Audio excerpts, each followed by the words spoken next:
Have you ever seen a trailer for something and thought, oh my god, I'm so hyped for X product, only for X product to come out and be nothing like the trailer that you saw? Well, that's what this series is about, my lovely friends. My name is Snugbro, and this is Misleading Trailers, and today we are spawn peeking on E3 2014's Rainbow Six Siege revealed trailer. Ubisoft are kind of annoying when it comes to revealed trailers. It tends to be the case that when they reveal game for the first time, they try their hardest to graphically polish it up, so much so that it ends up being unrepresentative of the final product. And you know, this is evident in Tom Clancy's Rainbow Six Siege, a tactical special operator versus terrorist shooter in which you blow shit up and kill your teammates and get really pissed off.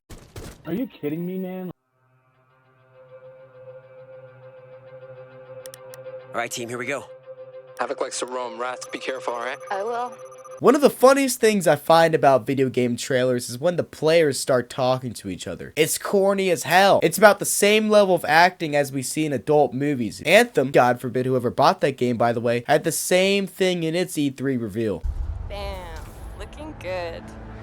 No, voice chat in reality is more like if you're walking into the doctor office waiting lobby, except alongside screaming kids, it's a group of grown-ass dudes chatting shit in the corner and someone's mom vacuuming in the background. The gameplay, which by the way was actual gameplay according to Ubisoft, cuts to a helicopter camera's view of the house, which by the way made its way as an iconic map in the final game. We never got this feature in the final game though. There's no helicopter shot that makes you feel like a Navy SEAL being deployed to tear shit up. They also don't have this jumping from a helicopter thing either, which is a shame in my opinion. It's small stuff like this that makes the game immerse you into feeling like it's an actual conflict with high stakes. Instead, in the final game, you kinda just load into it like it's a game of Halo 3. The Rainbow Six Siege in this preview looks dark and cinematic. The lighting makes it feel like flashlights actually have a purpose. Now, the final build's graphics are pretty good in my opinion, but this, in my opinion, takes the cake. I'm a sucker for realism in games. When they breach through this window, for example, I like the smoke filling the air. So much so that it makes the opposite end of the room, the end filled with the smoke, feel like a mystery. And you know, let's talk about this hostage. In the final R6, the hostages lack any expression and instead serve as like a sandbag that you move through an obstacle course. In a way, it's reminiscent to leading NPC villagers in Minecraft to their designated villager farm. They just don't really do anything. This chick, on the other hand, expresses her fear, her reluctancy to let her guard down. And you know, this behavior makes sense, given that a group of armed terrorists had her tied up in a children's bedroom. She's responsive to the ongoing gunfight, further adding to the immersion factor that I was emphasizing. Rainbow Six Siege is a solid game on its own, and not including the impact of Jinxie, it has garnered a fan base that is hooked on its gameplay. I just believe the game had room for dramatic moments that suck you into tactical gunfights that drag on like the one we are seeing now. Notice the enemy team moving the hostage. Why don't we have this feature in the actual game? You know, I feel like this will make for more interesting games. Maybe this will give terrorist teams a plan B in case things go wrong. You know, I just like the way that they're playing this game. On the one hand, it's entertaining. It feels like Ubisoft wanted this preview directed like a lone survivor, and with the way that they move, the dramatic life-saving sniper kill, and the horribly stormtrooper level of inaccurate shooting that's on display, the trailer prioritized a realistic nature in how the game could be played, except when it came to drones, because I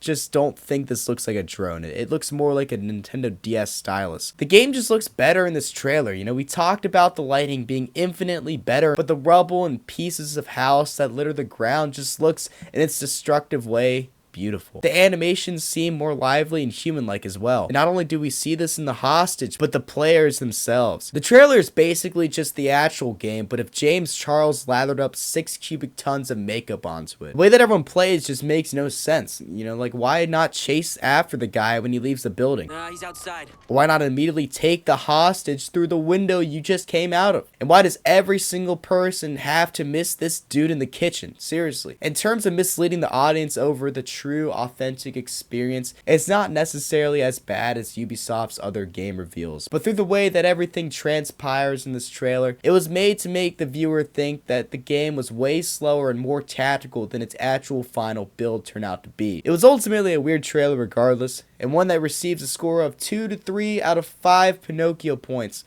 on how misleading it turned out to be. Sorry guys for losing a hostage. Oh man, don't worry about it.